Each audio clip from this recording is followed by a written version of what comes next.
Hindi lang pala simpleng pananakit, kundi nagsasagawa umano ng initiation rites sa 12 kabataang hinuli sa Maynila. 10 sa kanila, menor de edad. Ang nahulikam na pananakitong hayan sa pagtutok ni John Consulta, exclusive. Naglalakad sa isang kalsada sa bahagi ng Santa Ana sa Manila ang mga kabataang ito pasado alas 11 ng gabi noong February 2. Maya-maya lang, makikita ang tila pagkuyog nila sa isang lalaki.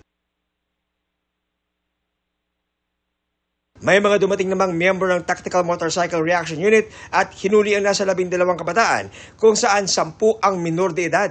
Inakala nung una na pangugulpi ang nakuna ng CCTV pero nang imbestigahan. Yung complainant natin o victim ay nagsabi na siya ay pumapasok sa isang grupo ng fraternity. At doon, nagkaroon na ng idea ang ating kapulisan na may nangyayaring hising. Natuklasan ng MPD na para maging miyembro sa kanilang gang, kailangang magpabugbog ang sasali sa mga miyembro nito sa loob ng 30 segundo. Naalaman natin na yung inisasyon na tinatawag nila ay jump in.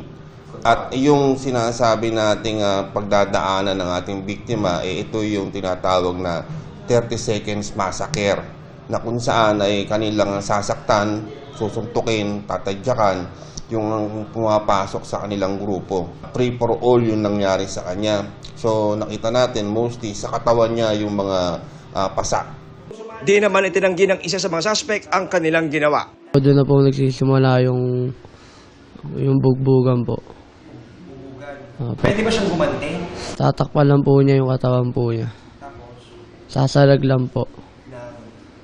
Para po di po siya tama masyado. Para lang po mapakita na karapat dapat po sila. Parang ano po sir, na talagang nakapasok po sa amin. Doon sa ating pinail na kaso, Republic Act 11053 o yung tinatawag na ating anti-hazing law, na kung saan pwede silang makulong ng 12 years hanggang 20 years at magmulta ng 1 bilyon. Paalala ng MPD sa mga kabataan at magulang. Mataas ang penalty nito, marami ng buhay ang nasira dito. Hindi lamang yung biktima nila, pati yung mga involved dito. Napakahalaga nito sa ating mga magulang na bantayan nyo yung inyong mga anak. Tignan nyo yung mga activities nila at paalalahanan tungkol sa mga bagay na to.